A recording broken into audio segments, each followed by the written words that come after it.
नेमिस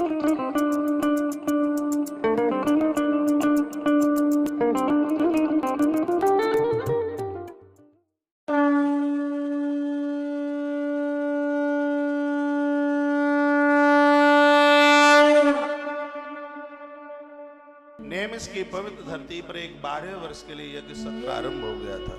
आहुति भी डाली जा रही थी, यज्ञ हो रहा था, बहुत भारी भीड़ थी उसमें, और कथा भी चालू हो रही थी, प्रवचन शुरू हो रहे थे।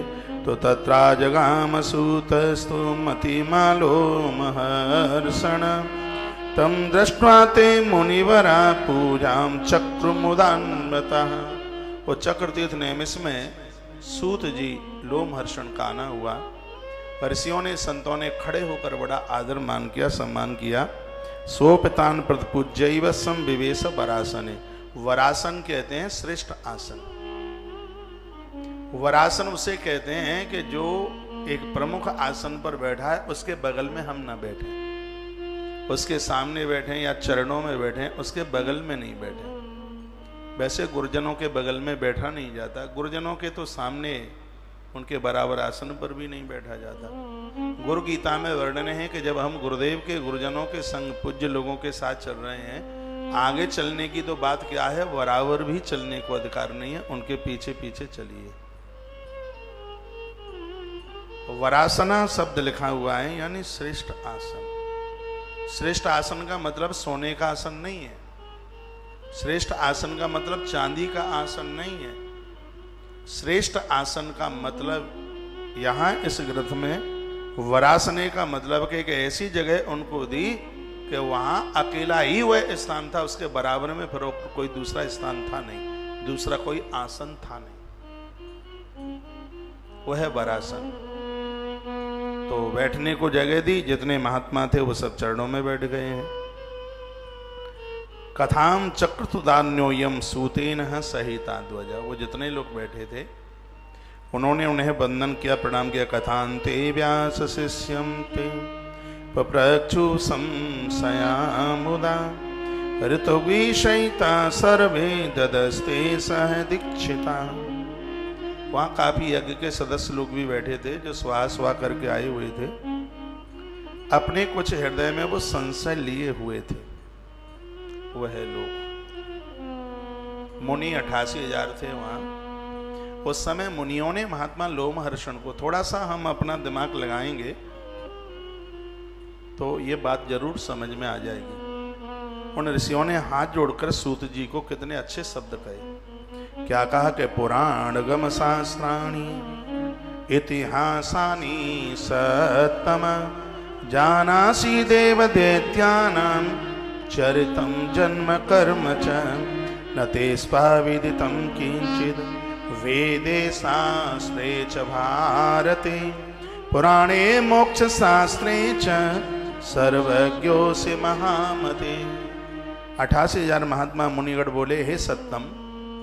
सत्तम का अर्थ है जिसमें सतोगुण की प्रबलता हो, उसको सत्पुरुष कहते हैं। तो उन महात्माओं ने कहा कि हे सत्पुरुष, हे सत्तम, आप पुराण, आगम निगम, आगम निगम कहते हैं वेद और शास्त्रों को, वेद और धर्मशास्त्र।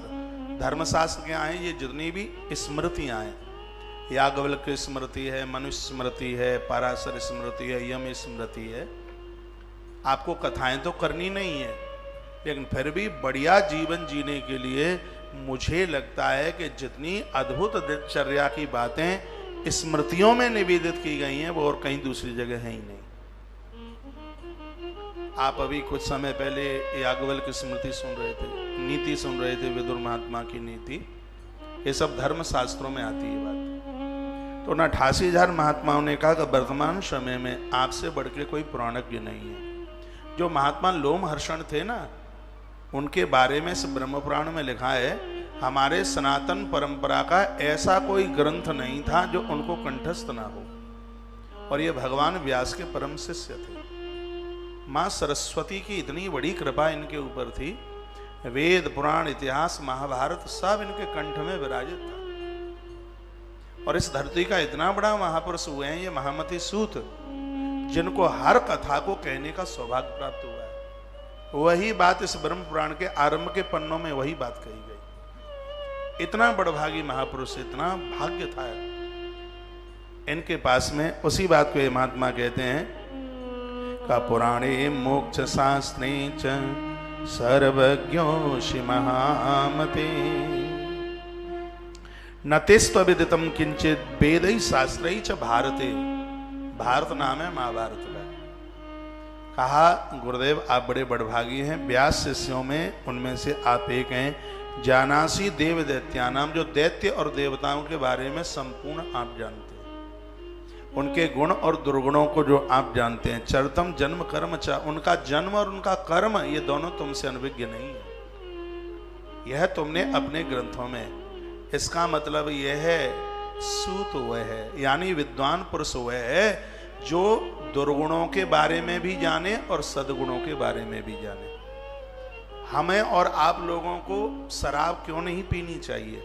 क्योंकि उसके दुर्गुण के बारे में पता है कि इसके पीने वाले लोगों के तो पूर्वज भी रोते हैं ऊपर, उसका अकल्याण होता है। तो श्रेष्ठ पुरुष कौन है? यहाँ ब्रह्म पुराण में कितनी अच्छी बात कही है।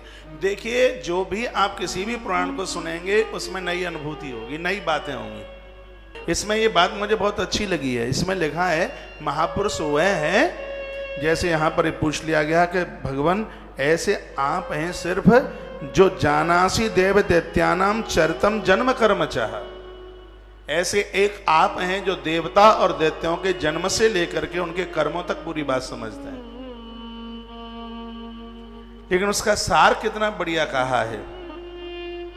श्रेष्ठ जन वह हैं, देवता नाम है सद्गुणों का और दैत्य नाम है दुर्गुणों का, जो दुर्गुणों की वजह से होने वाली हानि के बारे में समझें और सद्गुणों से होने वाले लाभ के बारे में समझें, फायदे के बारे में समझें। वो श्रेष्ठ पुरुष हैं, वह महापुरुष हैं। तो सौनकादि ऋषि कहते हैं कि आप श्रेष्ठ पुरुष हैं। क्यों श्रेष्ठ पुरुष हैं? कि जानासी देव दैत्यानाम चरितम जन्म कर्म च, क्योंकि आप दैत्य और देवताओं के बारे में आप सब कुछ जानते हैं, इसलिए आप श्रेष्ठ पुरुष हैं। भगवन्ते स्वाविदितं किंचिद वेदे शास्त्रे च भारते पुराणे मोक्ष शास्त्रे च सर्वज्ञोऽसि महामते। हे गुरुदेव, आप पुराण, आगम निगम, वेद पुराण, शास्त्र, इतिहास, देवता और दैत्यों के चरित्र और उनके कर्मों के बारे में जानते हैं महामती। वेद शास्त्र, महाभारत, पुराण, मोक्ष शास्त्र में ऐसा कुछ भी नहीं है जो आपको कंठस्थ ना हो, वह सब आपको कंठ है। आप सर्वज्ञ हैं। पूर्व काल में सचराचर पूरा जगत जो सुर असुर सांप गंधर्व यक्ष राक्षसों से जो सब व्याप्त रहा है, और ये किससे उत्पन्न हुआ, ये सृष्टि किसने बनाई? इतनी बड़ी सृष्टि ये कौन था बनाने वाला?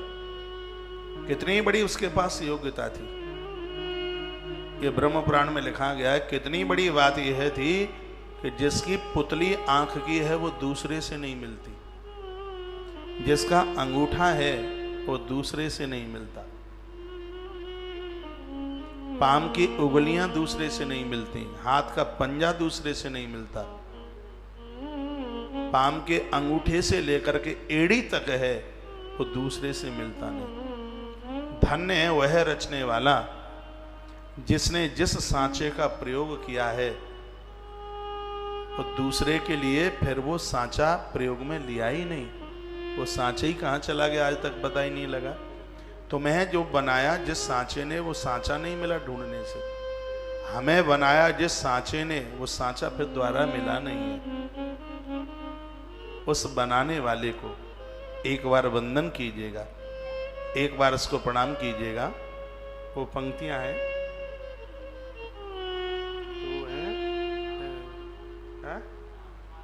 हाँ धन्यवाद।